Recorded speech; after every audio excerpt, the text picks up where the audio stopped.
Do you want to learn how to download Aula F75 software on your PC and laptop? In this video, I'm going to help solve your problem. If you found this video helpful, don't forget to like, subscribe, and let's get to it. Now to download and use the Aula F75 software, first head over to applemaker.com and on here, click on this downloads on the top. Go for software, next. And inside here, search for Aula F75. Search it. And then the third option would be this, which is Applemaker X Aula F75 driver. Click on it. Inside this, click on download software version Windows. They currently don't have a Mac OS version, and I'm sure they would come out with it soon. But currently, if you have a Windows platform, you can download it. Just click on this and it's going to get downloaded to your computer. Now, if you have a WinRAR, you can extract it, or if you have just WinZip, 7-zip, or you can also extract all from clicking over here and extract all to your computer in a folder.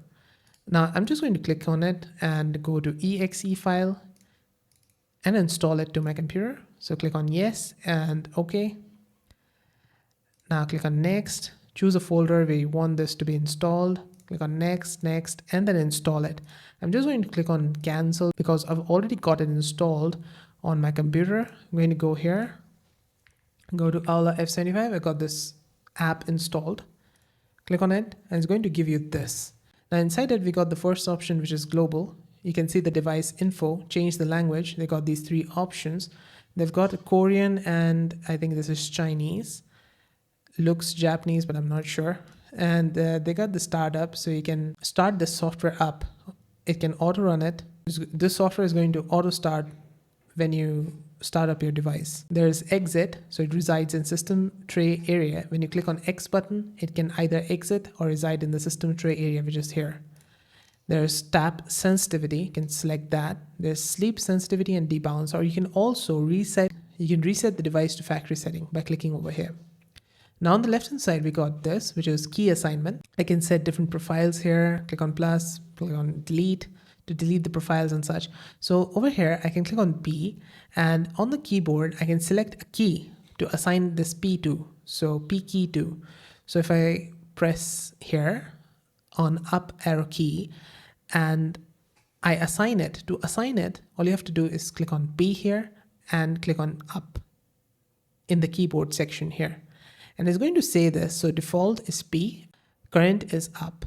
So now if I press here, which looks like a floppy disk icon, I can save this to my keyboard. And now if I press P key on my keyboard, it's going to act as if it's pressing the up arrow key that way. You also got mouse, multimedia, macro, and commands and key combination. You can also reset this from here. Now, one thing this does not do is it does not change this knob function. So if I press on this on the knob, not going to affect in the keyboard. Basically, you cannot change this knob key in this software. It requires another tool, and I'm going to show it in another video, and it should be out by the time I make this one. So it would be at the end of this. There will be a playlist on the right. You can go inside it and you'll see this video on it. Now on the left hand side, we got light effect. You can change it. If you want different light effects, you can go for it. You can change the brightness, speed from here, the color, etc. There is reaction. So if you press any key on your keyboard, it's going to have that flow effect on the keyboard and such. Rainbow. And if you want just one color on your keyboard, you can have this fixed on and choose any color here, and it's going to have this one color on your keyboard and it looks good. There's also colorful, so you can deselect this to have just one color. You can play around with this here to have a custom color as well. And if you go for self-define, you can choose these keys. So some keys can have green color like this, some keys can have pink and a blue like that. You can also keep it off, and I would advise you to keep it off because it takes a lot of battery. And I would say keyboard takes 5 to 6 hours to fully charge. And after that, it gets depleted really fast because your keyboard is running that RGB light. And the keyboard looks really good on itself. You can just keep the RGB light to low or to completely off. I would advise to make it completely off, to be honest. After I've fully charged it, it depletes in around a day. If I keep the RGB low, brightness to low, I can get the keyboard to run for 4 to 5 days. And if I completely turn it off, I can keep the keyboard running for 8 to 9 days, and that's really good.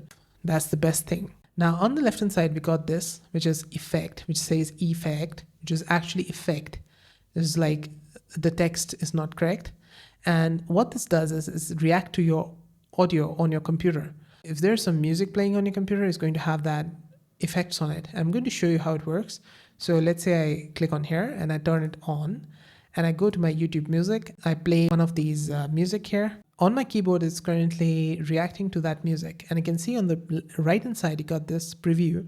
And it looks much better on my keyboard compared to this on the preview on the software. It looks really good. But again, this is a battery hogger and it's going to like deplete your battery a lot if I use this.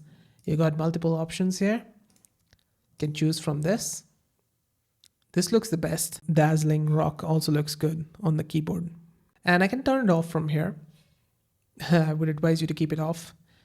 Now, on the left hand side, we got this, which is macro edit panel. So if you know anything about macro edits, you can do that inside it. Just click on plus and edit inside this. Like that. And you can also delete these profiles over here. You can record and such. I'm not sure about macro much, so I'm not going to mess around with that. And that's it. This is how to use this keyboard software.